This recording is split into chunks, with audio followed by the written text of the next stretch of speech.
Thank you, everyone. Okay, I'm going to hand over to Alan to start us off. And he's going to do an introduction from Lincoln, and then I will give an introduction from Future Farmers. Excellent voice. Good afternoon, and pleasure of welcoming you to Lincoln. My name is Professor Alan Rennick.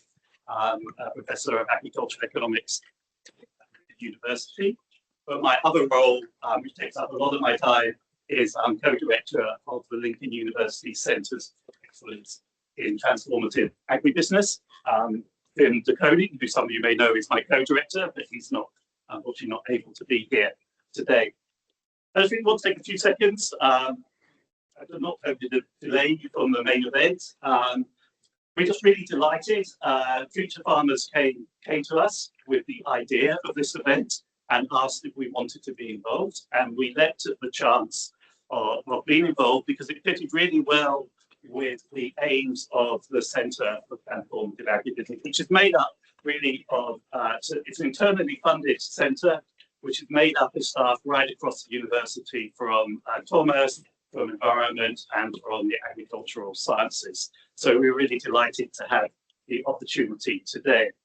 And really the aim of the centre is to try and think of ways and support the agribusiness, food and fibre sectors. I think that how we can increase value from the sector whilst reducing our environmental and maybe social footprints as well. And our main aim is to do this. We're only a limited number of people. We like to work and collaborate. So I just want to take up to I've got a captive audience here to say we're always open for collaboration, such as we told with Future Farmers, and we're delighted to have them here today. So the areas we're generally working in are alternative energies, alternative proteins, circular economy, and broadly sustainable value or sustainable food systems we're actually working more with now. So that's plenty from us. Health and safety, we should give you a briefing. If the fire alarm goes off, there's fire doors you'll see out the back there. Follow us out and we will congregate on the green there. Toilets, hopefully you found just out through the door here. And afterwards, drinks and refreshments will be served in the Waimarie Cafe. And please stay and please debate some more and discuss at the end. So on that note, I'll just pass over to Ig, who's going to facilitate today. And also, finally, thank you very much, Future Farmers, and welcome to Lincoln. Thanks very much, Alan. So as Alan said, I'm Edie McCallum. I'm one of the board members here at Future Farmers. It's my privilege to welcome everyone here today to facilitate this incredibly important discussion on genetic engineering for New Zealand. I thought to start off by saying a massive thank you to Lincoln University for hosting us, and to our 6 panellists, Dr. William Rawson, Dr. Andrew Allen, Dr. Jack Heineman, a bit of a theme here, Dr. Simon Lambert, Ruth Williams, and John Carapet. They'll do a much better job of introducing themselves than I will, so I will hand over to them in a moment to do that. But I thought I'd go over a few ground rules before we get going, because I know this is a very heated topic and people have a lot of emotions towards it. So I'll start by saying Future Farmers does not have an official position on GE, and nor do we intend to in the short to medium future. Our role here today is to hold the space for different people to have their views heard on this topic. One of the things that Future Farmers stands for is respectful disagreement. The members of our group come from all walks of life, which brings with it all walks of opinions, values, and views. Yet anyone who has been to one of our homes or events will know that no one is ever made to feel ostracised or disrespected because of a view that they hold. We have constructive discussions where people feel safe to express their views and learn from the views of others. That is what we are hoping to replicate here today, and I'm going to emphasise that point. The aim of today's discussion is not to reach a consensus on GE or the bill before Parliament, but rather it is to give different perspectives on GE, as I mentioned earlier. This topic, like most others, is not one-dimensional, and there are different perspectives to be considered in this discussion.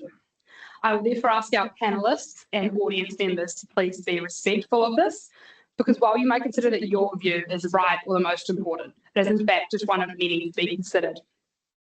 With that in mind, Future Farmers acknowledges that there is a large body of peer-reviewed science that shows gene tech as a process and as a tool is safe and well understood, and the potential gains that we could make are significant. This is, however, not just a panel about the science. We also acknowledge that there are a number of social, economic and cultural perspectives to be taken into account, such as access and ownership. Is the allowance of GE going to lead to more corporate power in the food and fibre sector? Transparency. How will GE and products be traced? Will GE food be required to be labelled as such? And those views of tangata whenua. How will we ensure that GE regulation aligns with our responsibilities under the Treaty of Waitangi? So to give you all kind of a view on where New Zealand is at, statistics I obtained from New Zealand Institute of Agricultural and Horticultural Science show that about half of New Zealanders are supportive of the safe use of gene technology, but many more actually just feel ill-informed on the topic.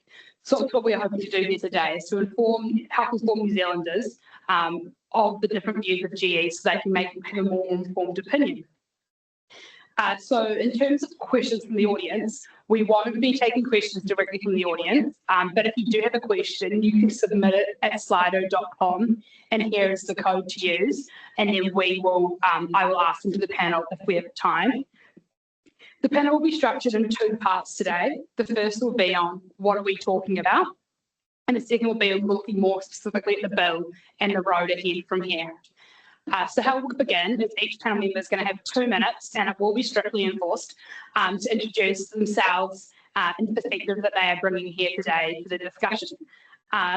So without further ado, we'll start with my first panellist here, Dr. Simon Lambert. If you want to introduce yourself. Sure.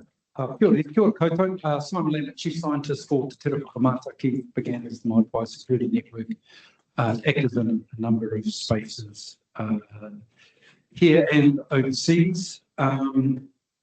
First, a disclaimer, no single voice speaks for Māori. Second, put in the chat GPT, give you 4/5 of what I would have said anyway. I'm serious. We'll talk of whakapapa, we'll talk of tapu, we'll talk of Māori and Mātauranga. So those are common keywords throughout all Māori discussions on environmental and other areas. Third, I would say that we've done a number of projects engaging with Māori in the biosecurity space, looking at gene technologies. So I'll talk a little bit about that later on for a chance. But also, fourth and finally, when we're talking technology, innovation, and science, we are explicitly in the state book about economic development as well. Minister Collins put that in the BLOC press release. So it's about building the economy. As Mark said, it's talking economy, it's talking political economy. There's a political debate at a high level. And in that, in the capitalist system, you'll have winners and losers, right? There will be profit, there will be loss, and there is a contest over which side of the ledger you fall on. Collectively, not necessarily individually, but we consumers. So yes, and it's in theory again an open debate, and the market will provide signals on that. But I think that is a wider challenge that this country in general has struggled to move beyond a certain model of development. That'll do. I want to be controversial and say that she never got rid of Ian Foster and coached the All Blacks. Yeah, way more controversial. Awesome. Thank you. I'm Andy. I stand up, but I'll be the same height. Quite nice. I'm a Crushing boy, Burnside High School. Yeah. And I've spent the last 35 years doing gene stuff. You know, cross an apple with another apple and see all the genes move around. It happens. That's spreading. But I've moved a few genes around myself using molecular techniques. That's what we're here to talk about today. And that's why my attitude to this new legislation, I'm very excited.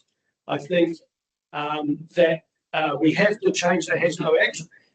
It has effectively banned my research from leaving the greenhouse because the primary legislation said a plant is not allowed to flower outside. And that means, you know, I work on fruit, berries and vegetables, so no flowers, nothing to work on. So I'm not allowed to do my research outside containment. So the new bill aims to be enabling, and risk proportionate. It doesn't throw away risk categories. Things that are risky will be well regulated. Things that aren't risky at all, by all measures available, will be lightly regulated, hopefully outside. New Zealand needs this. We export well all around the world. Our products have to go a long way. They've got to be better than everybody else's products, which means higher margin, more interesting, more novel, more exciting. And how are we going to get that? Some of that's going to involve these new technologies. Doing nothing is not an option. If we don't, our competition is going to use this tool. Their cultivars are going to be better. So I'm hoping that the future farmers will have the option of including 3 sectors in their production system: a good, healthy, organic sector that's doing well by not being the other 2 sectors, a large, well-functioning conventional agricultural sector, and a technical agricultural sector. Some farmers can choose to use the technology route, and all of them will work very well. Thank you. I want to thank Future Farmers for having me here, you for coming, and Lincoln University for hosting us. I'm Jack Heineman. I'm at the University of Canterbury. I am a genetic engineer and have been involved in molecular sciences like Andy for just over 30 years. My introduction to this topic, I guess, probably came shortly after graduate school. I was invited to a secret meeting by the American Academy of Microbiology that was hosted by the U.S. Department of Energy, which, if you're from the U.S., you know is another way of saying Department of Defense.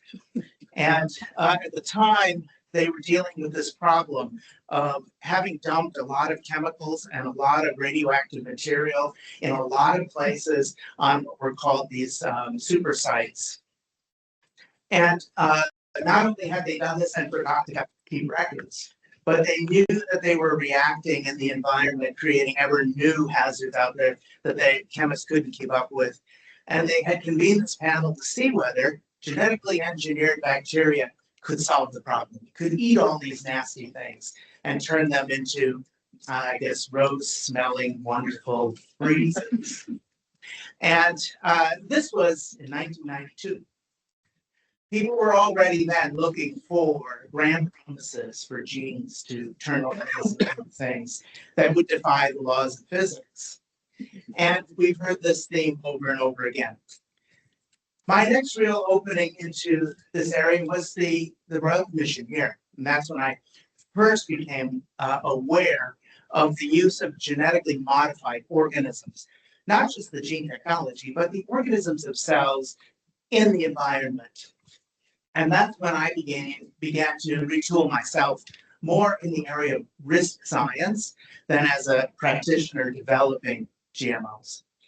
And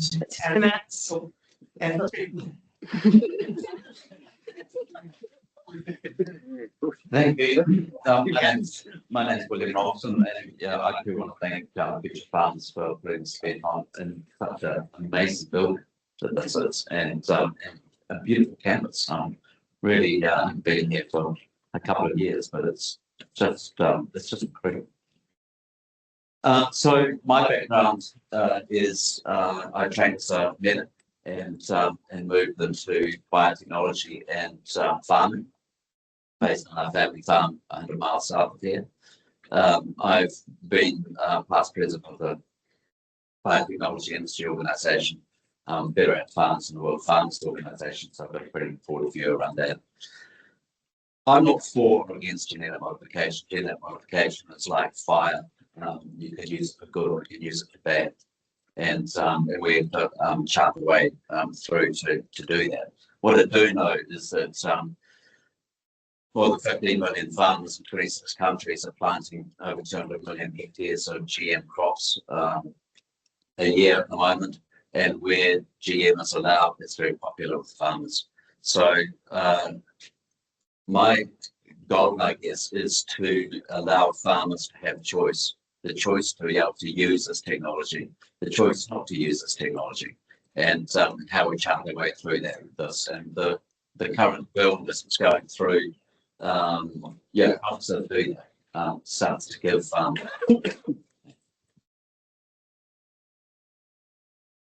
Oh, kia ora. My name is John Carrick here. Thank you again to the team for inviting me to talk about the consumer and marketing lens. I guess this is an 11-hour discussion. This discussion should have been happening all over the country for the last year. Instead, we've got a bill rushing through at speed to take away regulation that we needed in place, the pillars of regulation that create a middle path for New Zealand. And I'd argue that the Has No Act has actually served us very well. They've allowed us to have a middle path. And let me explain very quickly in my 2 minutes, because it's not just about safety, it's about science and society. We've got AI, nanotechnology, synthetic biology, all converging heading in our direction. And science and society raises ethical issues which have been removed from the bill. It raises kind of that balance of who pays and who loses.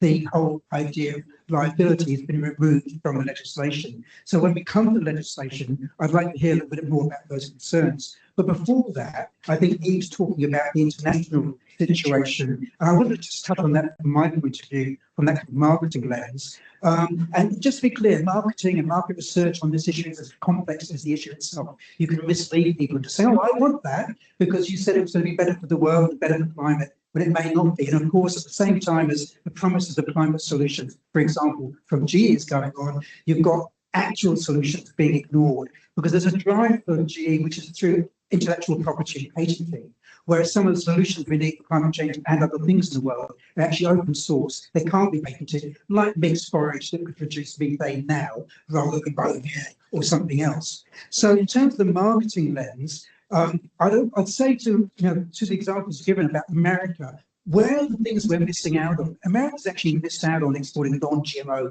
food to Europe. We have not missed out on that. We're having a thriving market exporting as gene-free, non-GMO. And as a brand, that's an asset. Now, there's some estimates that it could be worth up to 20 billion a year. Unfortunately, we can't be sure of that figure. Passing the mic down. Thank you. And last but not least, Ruth. Hello, I'm Ruth Williams. For the past 35 years, I've been a sheep and beef farmer with my husband on Banks Peninsula. More recently, our youngest son has joined the partnership, so obviously we have great interest in the future for him. I'm also a veterinary surgeon, working mainly on our farm these days. Mike and I have followed the debate around genetic engineering since 2003. I'm fortunate to have a brother-in-law who uses genetic engineering in his laboratory, whom I can refer to for expert advice and perspective on the use of gene technology. He is a professor of neurobiology at UCLA School of Medicine, and he was one of only 4 scientists chosen to represent the US at the Food and Agricultural Organization's meeting in Rome, addressing concerns in the use of GM crops in the early days.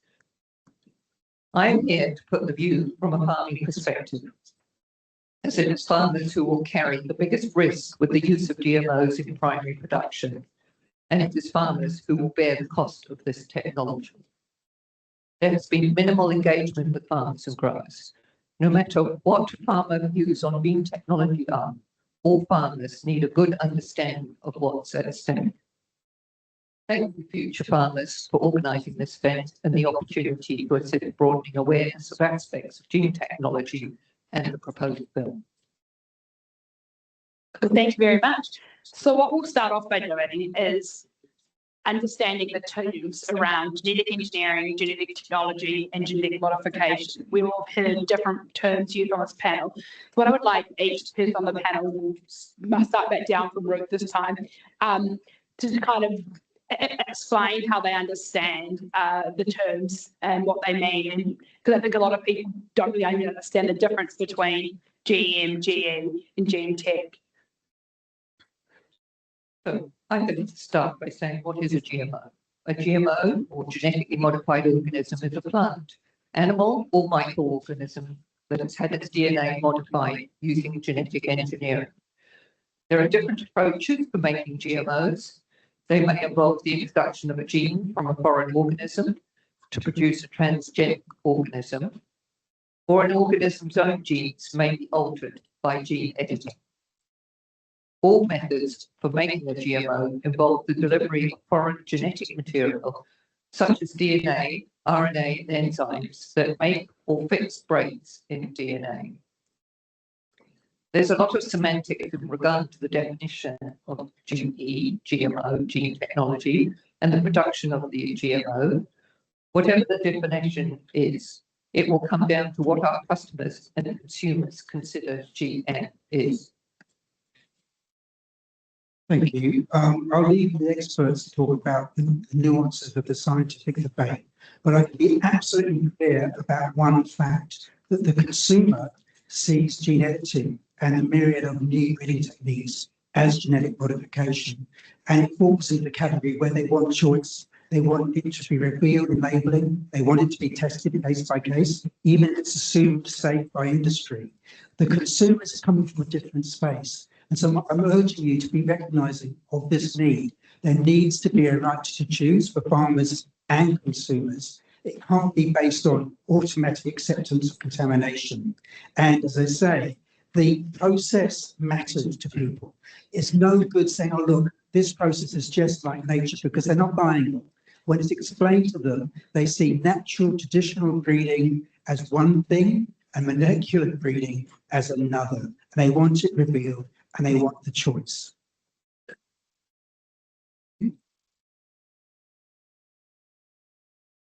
I don't really think there is a reasonable definition, in my view, for genetic modification, genetic engineering, gene technologies. It is all semantics. I don't think science has a view that that is one thing or the other. Some people will say that we've been genetically modifying plants and animals for thousands of years since agriculture began, because in fact we have been manipulating them just in a slightly different way. I am a consumer, and I don't, agree with the assertions that John has just made, or the generalizations that John has just made about what consumers want. In fact, MB did a study last year of consumers in our target market countries, and only 0.2% associated GM freeness with New Zealand. So not high in the minds of consumers. If you look at farmers, 8% of farmers in New Zealand say that they would use this technology if it benefited animal health or helped them with pests and diseases. So I think we just got to get away from generalising about what people want and what people don't want. I think there are market segments for everything. So in terms of the definition of GM, I just think we should get away from those sorts of definitions. I think what we need to know is, are the organisms safe or not safe? Are they beneficial or not beneficial? And if we move forward from that point of view, and have a regulator that actually looks at the science of this, rather than trying to look at it from a community point of view, which is the role of Parliament, then I think we're going to go forward. After all, we don't do that with pharmaceuticals. We don't go and ask the community whether pharmaceutical is safe or not. We regulate. Thank you. We've heard several uses of the word modification. This bill uses conventional processes as a stance. So that's one of the tiers. If something comes about by a conventional process, it would be deregulated. And then we have the semantic argument about whether or not something is like a conventional process. Modification of the type we've done for 10,000 years is a selection on a population level that changes the frequency of gene variants in that population. It uses the technology of evolution itself. But modification from a gene technology is an intervention in the individual at the genomic level. All gene technologies have as a common root the ability to accelerate change on the DNA level, at the genome level. And whether that be a cobalt-60 source or a genome editor, it changes the rate of mutation. These are mutagenic processes. So my view of a gene technology is one that acts at the level of mutagenesis, which later can produce a variation that, if it's an agricultural setting, you might use to extract something of agricultural value. But by using modification in these two different ways, we confuse the difference between these types of technology, And we confuse how we approach these things as real risk assessments rather than trying to bury them all together in dubious terms, because I agree, a lot of this is semantics. But the semantics is mostly used to confuse rather than to enlighten in a risk process. This bill, though it's using tiering at some stages, is different from HASNO, not because HASNO prevents us from having genetically modified organism. It doesn't. There is a regulatory process through which you can take your flowers outside. But the bill would deregulate certain kinds of eugenic. Pass the microphone on. Thanks. I'll try to address the question rather than go all around it. What is genetic engineering? It's a technical term, and it's a legal term. New Zealand at the moment, the legal term is it was messed with in vitro using recombinant DNA technology. So that's not what happens in many other countries. So that's the other thing around the world. Different jurisdictions have different definitions. So we need to clean that up a little bit. I agree with almost everyone here that it's what is in the mind of the consumer that's the most important thing. So there are two really good studies of the consumer around this area. One is that people react to having extra DNA in the organism. That's a big trigger for the consumer, for all consumers. It's got something extra added into it. They don't like that. And we've thought about these triggers and how to avoid them because we want to treat lightly. That's what scientists are trying to do. So that's a big trigger. So I would say organisms that have a change in their DNA that was induced by some of these new techniques that don't have extra DNA in them are, in the consumer's mind, more acceptable than others. So that's the most important feature. And there's another big study out of America. 85% of Americans wanted GMOs labeled. So fair enough. 80% of Americans wanted all food with DNA in it labeled. And all food has DNA in it, except vodka, which is not a food. So there's a huge difference in the education of what these things are in the consumer. They buy on price, they buy on novelty, they buy on that, margin, what's exciting, what tastes great. And most people aren't considering these nuances. They don't want extra bits of DNA in their food, accept that, and they want new stuff, so accept that. Fantastic. Good, thanks for that. I should start by saying that Te Whaka Mātaki opposed the bill. A couple of reasons, two main reasons. One is uncertainty, and the other is the lack of procedural justice, lack of consultation, and then the probable reliance on a Māori advisory committee. So there's some standard stuff there you can catch in the legislation. Definition. So we have a kaumātua works internationally, the Convention on Biological Diversity frames a lot of this up, IUCN and so on. They define synthetic biology as, I quote, a further development and new dimension of modern biotechnology that combines science, technology and engineering to facilitate and accelerate the understanding, design, redesign, manufacture and or modification of genetic materials, living organisms and biological systems. So to me, GMOs is a subset of synthetic biology. You don't hear the term synthetic biology very often. Maybe in these Halloween halls you do. Words matter. Words are really, really important. That's how things are ultimately communicated. And so a couple of things I picked up, again, around the words and framing of it. We're seeing globally a dilution of safety.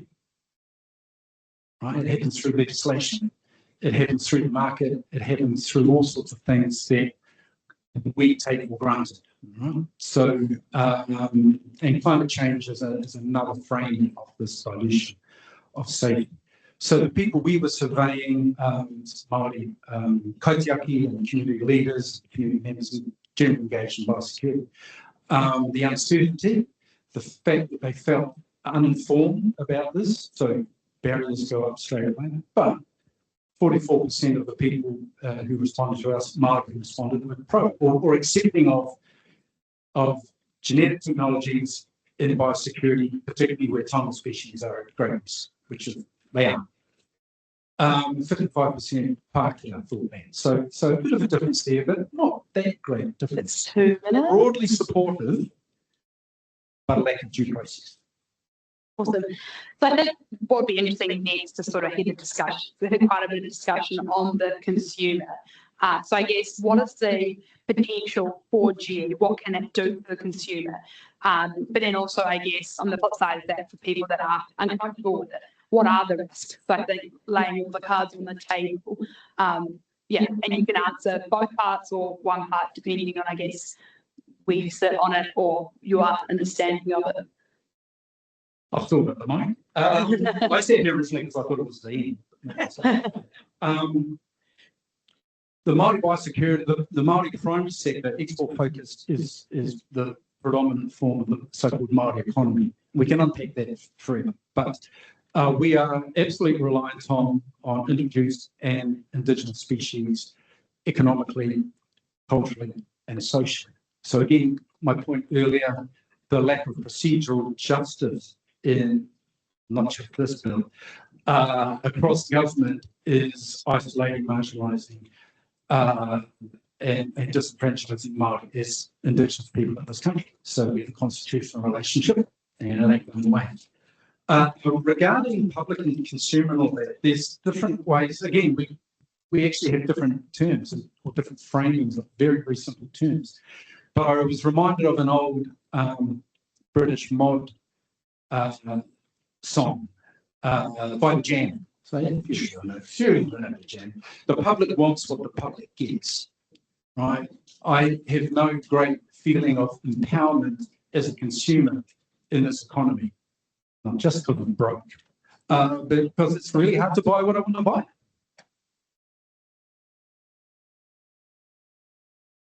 I'm just going to talk a little bit about the potential of this technology and how I see it. The 18, I think 11,000, some people say, but maybe it was 18,000 submissions on this bill to the Senate committee. We're mostly negative, you know, the majority were, but none mentioned medical use, because in hospitals, this technique is powerful, it's precise, and it works. The 3 Ps. One of them, it does cover P, but powerful, precise, and it works. If you get in the way between a doctor and the patient on CAR-T therapy, then you are breaking everybody's rules of decency. So the same technique is used in agriculture. It's powerful, it's precise, and it works. So it's exactly the same technique. You know, what could, apart from in this case, it's in the environment, but your patient treated with CAR-T therapy is in the environment as well.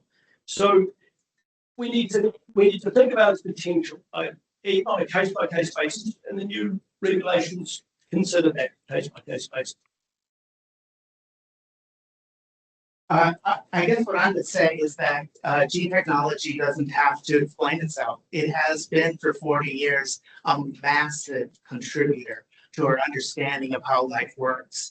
It underpins the real innovations in agriculture and in our lives outside of being consumers, just as being humans, as Andy mentioned too, in medicine, in many different walks of life.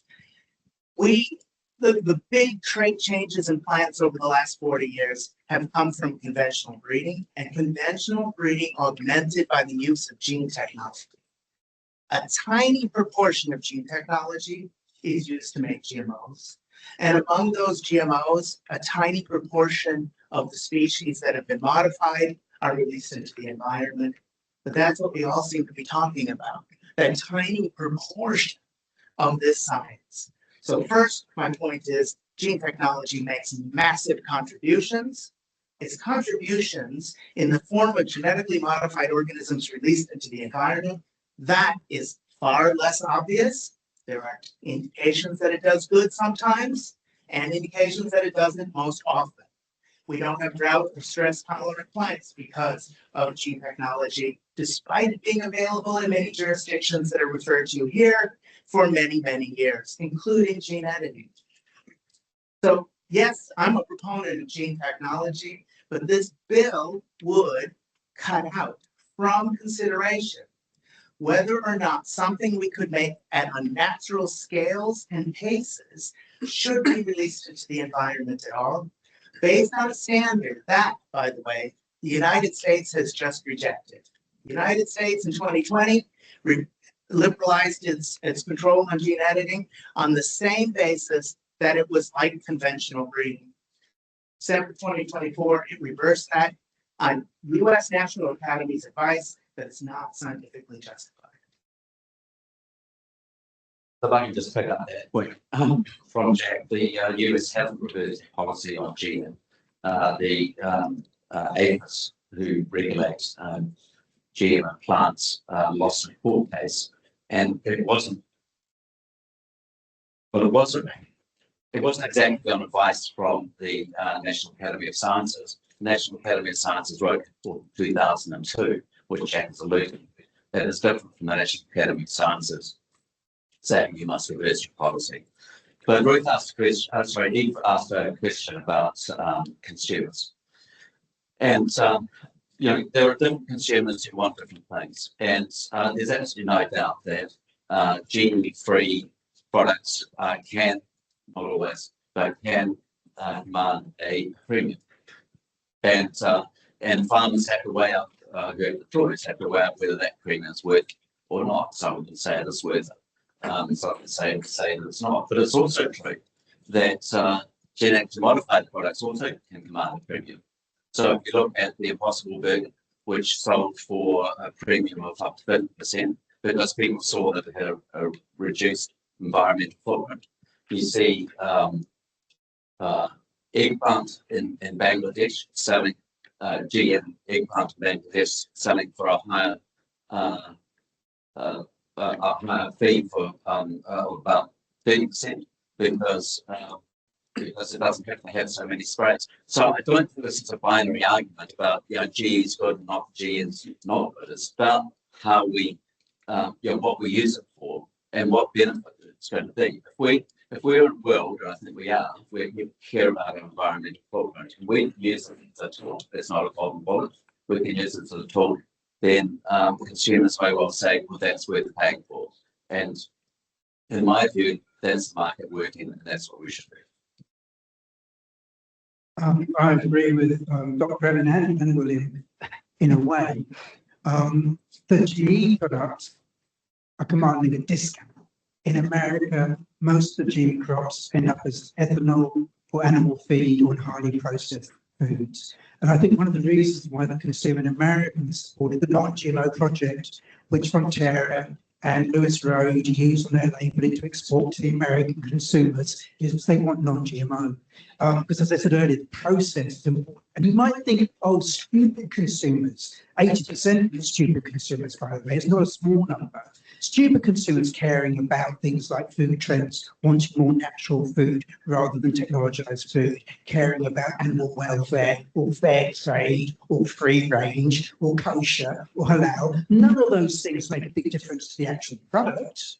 But the scientific argument doesn't work with consumers because they do care about these things. Genetic engineering and other science technologies are part of science in society.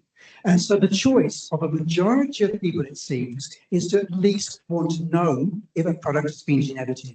And when I say majority, it's about 80 to 90% of people in Germany, in Europe, in America, and actually Plant and Food did a study which showed that gene editing was the least appealing of the new innovation technology that could be introduced. It had a reasonable amount of support. But it also made it very clear that consumers see gene editing and new breeding techniques and new genomic techniques as genetic engineering. And whatever you think of the stupid consumer, we've got to respect that. They've got to have the right to choose. And I just mentioned the Impossible Burger stopped using GE soy when they came into premium markets like It's so GM. well, there's a very interesting conflict, and it seems like a contradiction in the mind of the consumer. They don't mind the GE soy that's a heme that's made in the lab to make it bloody, but they do object to Thanks, industrial John. soy. We'll So wrap the that up. company stopped using the industrial GE soy, and they now Yeah, they thanks, now John. test every batch to be non-GMO in the soy they use. Thanks very much. Actually, just bring back here. I'm just going to get William to respond to that because they're making notes, so we'll get a response to that. Oh, look, I was just going to make a point about the non-GM project, and the non-GM project is a a label where people certify that they have not using GM in their production.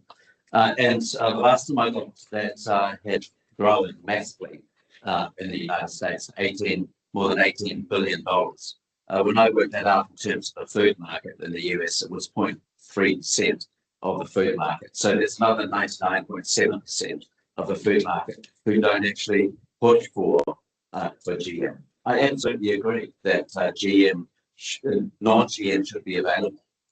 And when we're thinking about labelling, we saw some of the protesters up there saying, all GM food must be labelled. Well, government can do one of three things. First of all, it can compulsorily label all GM food. The second thing is it can ban all labels on GM on the basis that this isn't a measure of safety. And the third thing that they can do is to say, if you want to buy non-GM food, then people can label that product non-GM. And that, in my view, is where the market works because it puts the responsibility onto those companies that actually want to sell to those consumers who care. And some consumers, I mean, there are some consumers on this panel who care, and they should have the right to use that. But that doesn't mean we should put a cost on everybody in order to have that privilege. Cool, thanks. Back down to Ruth. Fortunately, the reverse really costs Back down to Ruth. everybody by GE. At the moment, New Zealand production is all GE free, and everybody benefits from that impression in the market. At that cost. Remind everyone, it's full of time. Thanks, Ruth. Okay, well, I'm back to the farmer's perspective. And as a farmer, I'm open to new technology. We all know how respected New Zealand farmers are for their innovation and their efficiency. And we're keen to have tools that can help us farm better and continue to do well by the land. I acknowledge that gene technology is amazing, but we're back to the markets. Is it what our markets want? As a farmer, I'm a food producer. And as a farmer, I need consumers to want our products. The bill has been drafted from quite a different angle, and it needs to stand up on all fronts. But it doesn't matter where one stands on gene technology, there must be a good decision-making framework that the regulatory regime is developed with clear standards to minimise risk to the environment and trade. And it's with the comment around that gene editing is more precise than previous gene technology, but precise does reduce risk. And without the good regulatory framework, we would be putting ourselves at risk economically and environmentally.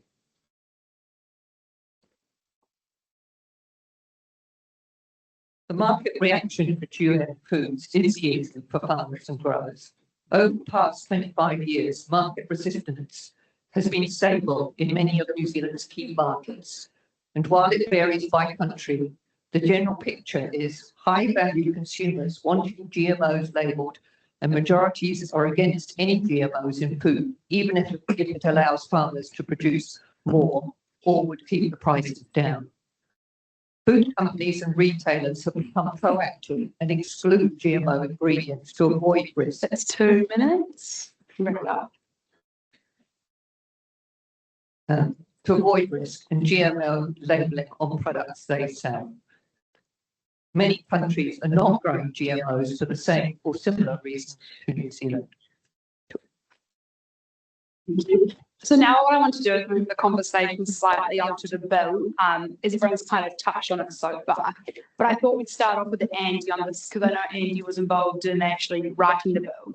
And what would be cool of each person when they speak about the bill. Sorry to put you on the spot there. Involved in the pre-work on the bill. It would be great if we can say like, what one thing would you change about the bill? Clearly that bill's going nowhere at the moment, thanks to New Zealand First, but there are a lot of concerns around the bill itself, as opposed to, I guess, whether we should have gene tech, yes or no. So we'll start with Andy, and then if we could, each panelist could tell me one thing that they would change about the bill that would allow them to feel comfortable with it going forward. Thank you very much for letting me in. One thing I changed about the bill, the colour scheme is just great. These sort of more biotech colours would be much nicer. The bill aims to be, as I said before, risk proportionate. So it's not open the doors and let them all loose. It's a set of risk assessments based on real risk, measurable risk, and it also aims to be enabling. Okay, so because some things have changed, since the HESO Act. 13% of world agricultural land is GMO. And they're making good money off that, and we've had done it. And maybe that's a good thing. We've made a real value out of being clean and green and GMO free. Are any of our exports labeled GMO free? No, not usually, because it's taken for granted maybe. Okay, well, later on, we can have labels. Yes, we've got plenty of labels, believe me, with GMO free written on it, because it will still be GMO free. Having a petunia over there that is GMO doesn't make the kiwi fruit GMO. So, for people's sake, we can have the, but anyway, I'm talking about the new bill. It's risk proportionate, it's enabling. There are plenty of settings in there that are described in the primary regulation. We don't know what the secondary regulation is yet, but the colours are nicer. There are plenty of regulations, regulating settings in there that take real risky events and regulate them really heavily. And that's what we should be focusing on. We should be focusing on those things that are edgy and risky and shut them down. Well, leave them in the lab, whatever. But that will let us free up our eyesight for those real risks, and we could then work on the low risk events can be just forgotten about. Well, I don't know on a register anyway. But there will be a register. New Zealand first is insist that there be a register of organisms that are low risk and are out the event when they go outside the containment will be registered. That's enough, isn't it? Thank you. Got a son. A couple of things. With semantics again. A hammer is a tool. I can bang the nail with a hammer. I don't even anybody else is banging nails in any place in Houston. Smartphone in my pocket, in your pocket, is a technology. Doesn't work without a squillion other things also working. So, gene technology, we say it's a tool, it's a technology because it relies on a whole lot of other things crystallizing and working. Right? Sometimes they don't. So risk is socially and culturally framed, always has been, always will be. And then just a lot of bit of attention. Māori aren't unhealthy because of a lack of gene technologies. The country's not broke because of a lack of gene technologies. And the environment's not screwed because we don't have technologies. So I think, again, are we asking questions of the bill that are better placed elsewhere? The second thing, are we even asking the right questions? And third, there is a wider framing for any debate on legislation in this country, and so I mentioned earlier. One thing I would change, and we call for this in our submission, is formalise the consultation with Māori. You make it specific also to mana whenua, so everywhere will have its own interests and concerns. So structuring that consultation around that, doing a proper consultation. People are just exhausted. It's just rushed and it's ineffective and basically ignored. So why engage? I keep wanting, I normally talk a lot and I haven't heard the bell ring. What else would I ring? We will be subject to international market pressures and exchange of technology and so on. I mean, we're in a global game. We're just really small players, which is sometimes a very, very good thing. Cool. I actually didn't, but I did have a follow-up question for you, I guess, around the Māori side of the bill. What would Māori like to see that is good consultation? And I guess secondary to that, Māori society often accuse Māori consultation of holding up processes. What would make Māori comfortable with a consultation on some changes in gene tech? Generalising, I mean, more time and resourcing to be consulted, but consultation is really not what constitutional empowerment of Indigenous peoples is about. Why wouldn't people of the place have veto over something that they argue is the sovereign species? So we're consulted endlessly, but for no great end. So people are getting a little bit fed up with that. And really, the vulnerability of a technology like this to a lack of compliance from people.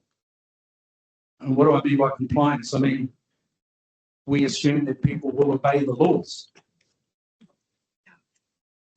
Why would we assume that? So we're setting in place, yet again, an idealised, a utopian view of this country. We'll get this new technology and in the security space, it'll be a silver bullet against the goddamn pesky possums. Well, that opens the whole can of worms that are sacred species to people we work with in Australia. So to Te Whakamataki, we're exchanging, well, we're gifting pelts for Victoria Mock to write their new treaty. There's a whole indigenous world going on regardless of what everybody else observes. That's Cool, thank you. that's good. The thing that I would change about this bill is I would put back into scope those uses of gene technology that create GMOs as we've always understood them. This bill tries to find them out of range of the legislation. Now, it might be possible to create gene-edited organisms without added DNA, but you have to work very hard to do it. And once you think you've done it, you have to prove it. Because we know most often there's a mix of outcomes for use of any kind of gene editing reaction, and the products do have transgenes a good proportion of the time. The new bill wouldn't require someone to confirm before release into the environment that those exemption criteria had been met. The second problem is it works on a comparative hazard, not a risk assessment. It's not a proportionate risk assessment. In fact, this is what the U.S. National Academy said was scientifically unjustified. If you compare a hazard, two hazards, one arises spontaneously in nature and one is created by a technology, that alone doesn't determine the risk. What determines the risk is whether we producing it through a technology do so with scale and places and at times that change exposures. It's that context of exposure that determines the risk. There was a spontaneous nuclear reaction under Africa for millions of years, 2 billion years ago. And just because the decay pattern of the uranium there was identical to the decay pattern of uranium in an atomic bomb, doesn't mean I would deregulate manufacture of atomic bombs. There's the same hazard, but entirely different risks. And unless it's under regulatory scope, there's no requirement to assess the risk before release. So for that category, I would add them back to the pair. Thank you. This bill does talk about risk and not have the purpose of the bill is to manage the risk to human health and the environment. So it does manage risk. And the other thing is that this bill does not deregulate gene editing, as I think Jack just tried to allude. In fact, if you look at HASNO, Section 130 of HASNO says that the Minister for Order and Council can deregulate anything they like. The fact that they haven't shown that the political process, works and can be quite difficult. So this bill is more restrictive than HASNO from that point of view. I think it was a mistake, and what I would change. I think it was a mistake to try and give some direction in the bill about gene editing. I think it should have just been quite blunt, like HASNO is, and say that the Minister for Order and Council can deregulate whatever they see fit. And the difficulty is, and now that it's been changed slightly, is it's now a list of what is a genetic modification. To me, that actually should be in the regulation. It's not in the legislation. And we see this time and time again. We saw it in the organics bill that the organics industry tried to put as much as they could into the bill rather than into the regulation. And I know that's a subtle difference, but the regulation is easier to change, it's easier to keep modern. So that's one thing that I would do, and I just get rid of all that Section 163, which is the bits that say what is and isn't genetic modification. The other thing we're going to change in the bill is it has no allows for release. This bill doesn't. You can never get out of the regulator can never release a organism fully. That means that medicines, for example, which are going to be used, will forever have to report back to the regulator just because there's no mechanism for release. I go back to science in society, and this bill focused on gene technology has been written by industry, for industry. It has not consulted with farmers or consumers. I mean, before Christmas, when it came out, I think Beef and Lamb, Aotearoa, a whole lot of dairy NZ asked the government to stop the process of this bill, to have the conversations and kind of discussions we're having now. It hasn't happened in New Zealand. It needs to happen. So there's been a petition to stop this bill and have the conversations. And at least if that doesn't happen, I hope that New Zealand First and every other party, of course, the ones in government being the most important ones, restore things to this bill or keep as an open and adapted to address these arguments that it's stopping progress. The market is stopping the progress of genetic engineering. And the way that this bill has been set up and food authorities have stopped regulation and redefined gene editing as GMOs for people to have labelled and people won't know, that's taking away choice. The fundamental right that 80% to 90% of people all over the world, so they want this choice. That's been taken away by this bill because of unregulated gene editing without additional DNA of microbes and fungi, animals and plants, and no regulation of it. That's my understanding. It would be great if there is clear regulation of that. The precautionary principle has been removed from this bill. There is no precaution at the national level, and there's no precaution allowed at the local level by councils who put in precautions to protect ratepayers to protect their producers locally. There's no ethics. There was a bioethics council established as an outcome of the Royal Commission because we've got things like eugenics. We've got things like extremely flawed experiments for 20 years ag research. Now, this is all under the radar for most people, but you can look at the reports, they're available. Ethics has to be part of science in society. Again, the industry has got managed to get rid of that. And they've also got rid of any liability. The Parliamentary Commission of the Environment recommended strict civil liability be introduced into this bill so that the industry doesn't transfer risk onto other farmers or the public. You've got to allow people to finish the sentence, please. 2 minutes, 2 minutes. Cool, thanks, Rue. So this bill, if it goes through in its current format, I see as a conventional farmer will endanger our economic profitability, and it's the economic risk around the field use of agriculture is the key risk for farmers.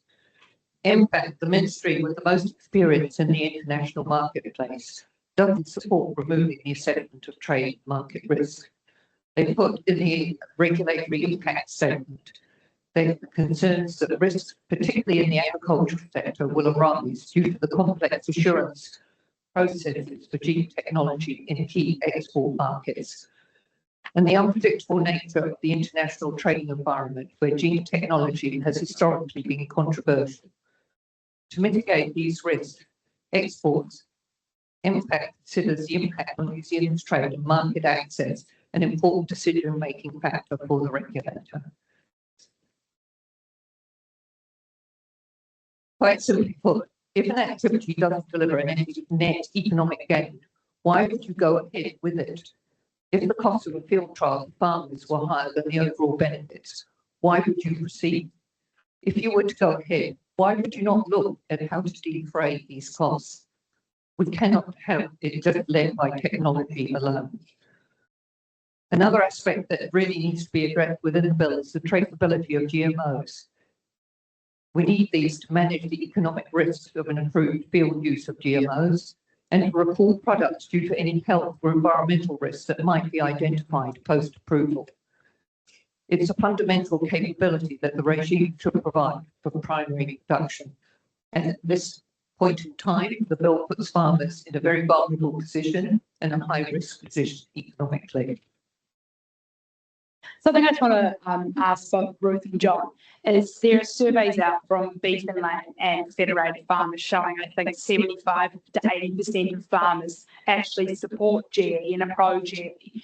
What is your guide, 1 minute each, what is your response to that proposition? The best study I've seen, very complex doing research with consumers or farmers about this very complex topic. The best study I've seen was by, I think they were called Primary Purpose. And they really misrepresented their results, by the way, because they said, oh, a large number of people support deregulation and what the government's about to do. If you look at the data, there's actually 1.4% support deregulation that this bill does. Most people, some people wanted a more strict GE-free policy. I think it was about 35% wanted that. The middle group, I think it was about 40%, 45%, actually wanted things like case-by-case assessment, progressing slowly but surely, but not risking our exports, not risking the thing we've got as a marketing effort, which is that GE-free point of difference. So that middle path, or the GE-free path, was the vast majority of people, including farmers. Farmers are very, very misinformed. But I've just referred people to Valentina Denicha. She's a lecturer from Wellington, and her presentation at the Select Committee went through the last 10 years of publicity and discussions like this on the GE issue. And it showed a very strong industry bias and not as wide as social content. So I guess, are you saying that because farmers aren't maybe potentially ill-informed based on what you think, that they're wrong? Because I know you didn't touch on the Feds and the Beef and Lamb surveys, and Feds I think have like 8,000 farming members. What do you say to that specific result? Those what they've done with members, the surveys. Well, I guess I don't know those particular surveys. What I'm saying is, as a market researcher, you can lead people to believe anything and have a survey that comes out if you've got even slight bias. And there's a long history of the fact that I think it was a Target University for years, John Knight did studies showing consumers don't care about GMOs, no one cares about anything to do with this. It showed you can set it cheap and you can persuade people. That's what it showed to me. So I worry about any survey that said, oh, farmers want this. Want what? And even at the beginning, you said, oh, it's been proven safe. Safe where? It's safe in what ways? I think a case-by-case understanding of what's being done and where is a kind of a fundamental navigation tool. And if you don't know what we're talking about and where we're talking about it and how it will be used and the alternatives that could be in place and the financial implications and the liability. That's great. Thank you, John. You really don't know what they're answering. Cool. Thank you. The Beef and Lamb survey was done without farmers having any informed discussion or webinar or understanding of geotechnology or the bill. So in many ways it was, I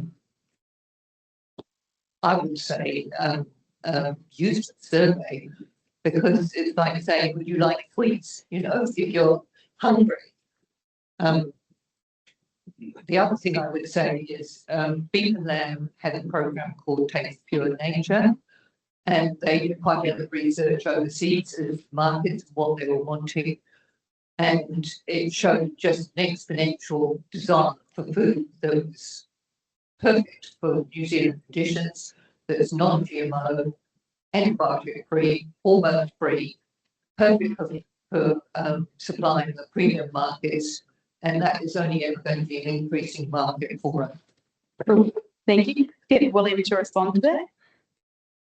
I'm sorry, I'm just starting a bit to go, actually. Got a minute, so here you go. Yeah. Firstly, you'll get a premium for our meat over Australia, and they've had this legislation for 25 years. I think the thing that really irritates me, actually, is that there's a concept coming through here that everybody else knows better what decisions farmers should make. And my view is that farmers should be able to make those decisions themselves. If the market doesn't want to buy GM product, then farmers won't grow it. But at the moment, they don't have the choice to grow it. And so I think we should put that in the hands of farmers. And when you look at Australia, actually, when you look right around the world, and those countries that use genetic modification, which has benefited farmers economically and benefited farmers' families, reduced pesticide use, reduced CO2 use. When you look at those countries that allow GM, they have regulatory systems which leave trade to the market. So farmers can make the decision. And if you look in the USA, which has a thriving organic industry, but it also has a thriving GM industry. The organic industry, by the way, in the US, sits around the 1 to 2% level. It's thriving. Where gene technology has been approved, you're getting uptake rates of over 90%. It's been a huge, one of the biggest uptakes of technology that there has been. So in my view, leave the choice to the farmers, give the choice to the farmers so they can choose and consumers can choose along with them. Cool. So now what we'll do to end the panel, we'll give each panel member 1 minute to, I guess, say what they would like people who are watching this in the audience to take away from this discussion. So we'll go back down and start Simon. 1 minute. Yeah, 1 minute. We don't want to keep you here. I really enjoyed this. I've learned a lot and a lot of fun. First of all, property rights are all through this debate. It's been called property rights. You get a position on that. And also we're putting a lot of faith in the parliamentary and institutional consensus, decision-making, regulatory setting. Well, that fell at the highest levels of police. So, we have a right, but we have an obligation as citizens and taxpayers to be really, really skeptical of this government's, any government's, sorry, not just this government, this government, ability to do anything effectively. And what do our artists and writers say? What do they do? Think of a GE movie. Right, it's a parent or someone, their kids got a second on it, and there's this faceless asphalt organisation that screws them. Where do they get these ideas from? Real world experience, just shipping into the GE space. And what we are calling for really, it sounds like, is a concrete analysis of concrete situations. Already, I'm hearing archival research, we're doing discourse analysis live, as you sit here and watch it. Does it end with this? I hope not. Social scientists here. Full of applause. My 1 minute. I remain relentlessly excited by these new techniques. I know they work in medicine. They're precise, powerful, and they deliver what is promised. So some use in agriculture would be wonderful because they'll do the same thing. It's the same technology. Some New Zealand farmers are ready to try something new and given no choice because a smaller minority of people are saying they're not allowed that choice. I think there's been a lot of discussion that misses the point. We already have enabling legislation. You may disagree, but as Bill has pointed out, HASNO allows you to release GMOs into the environment if you go through a regulatory process. The cheapest, yes, you can go through it. You can get approval at some stage to release GMOs in the environment if you go through the process. It's enabling legislation. In my view, the cheapest, most effective path forward was to modify HASNO to where appropriate, make it easier to tier risk, real risk, not hazard association, for release. This bill actually deregulates some uses, and in Australia, which it's based on, Australia has not done this for 25 years. It's only deregulated certain uses of gene editing for the last 5 years, and it still has no products on the market to test its reliability. I've been through the bill, and it doesn't deregulate. It deregulates what is deemed conventional. It doesn't deregulate gene editing, Jack. It does not. SDM1. It does not. It does not. And I'm sorry, I'm just going to keep pushing this. Officials disagree with No, you. that's not true. Look at the RAS. It's racial. No, it sounds like I should have said that. It allows deregulation, but it doesn't deregulate. Justice has no allows deregulation, but it does deregulate. Look, I think genetic technology, I agree with Andy, is incredibly exciting. We face challenges in New Zealand against climate change, to reduce, as farmers, to reduce our environmental footprint. This is a tool that we could use, and this technology, this bill is modelled on the Australian bill, and they've had it working well for 25 years. We're not getting premiums over our products that we used to against them. So I don't think the world's going to collapse. We have this technology. It is risk proportionate, and it will give farmers choice, and farmers need to have the choice to use all the tools of modern science that are available to them.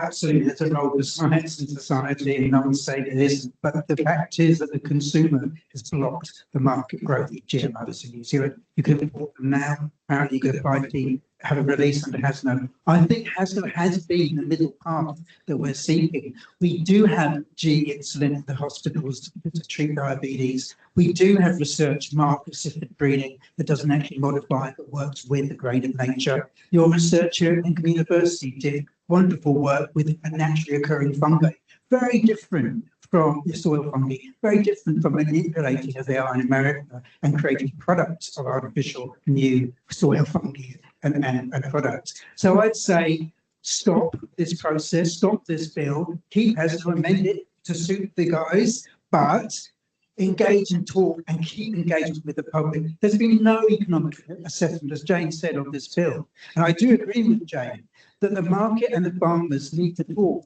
But by taking away regulation, you're taking away that right to choose. You won't know what the planting will eat.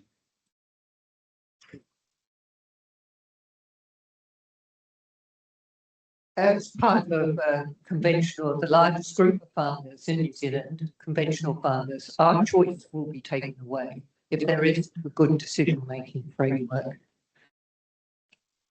If we look to overseas, we can see gene technology comes with patent and corporate ownership of farming systems. It will be no different here, and we will end up pawns to the developers. So we need to learn from overseas and not be naive.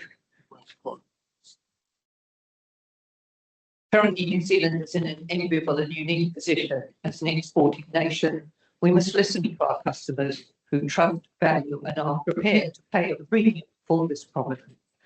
Let's not rush and regret the use of gene technology whilst we still have the choice to keep our options open.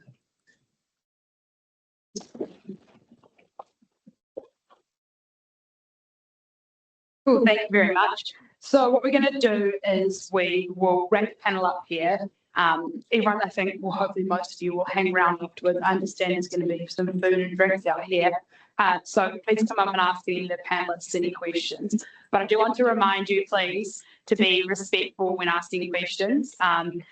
We're all humans, and your viewpoint just as valid as the person who's you're asking the question of. So please keep that in mind. We don't want any of the panelists to leave here feeling like they've been disrespected by questions that have been asked of them. We will be allowed to be out here until 7 p.m. So there's plenty of time if you want to come and have a chat between the panelists one-on-one. Otherwise, just wanted to say a massive thank you to our 6 panelists. It's been really interesting. I hope that you guys have maybe enjoyed the experience. I know it's a hard topic to come out and discuss, so we're really, really grateful for that. Thank you very much to the audience and to Lincoln University for having us. Cool, we'll wrap it up there.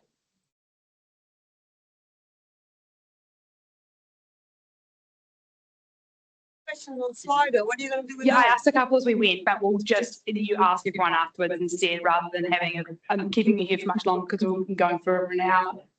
Cutting in for our drinking time. The most important part.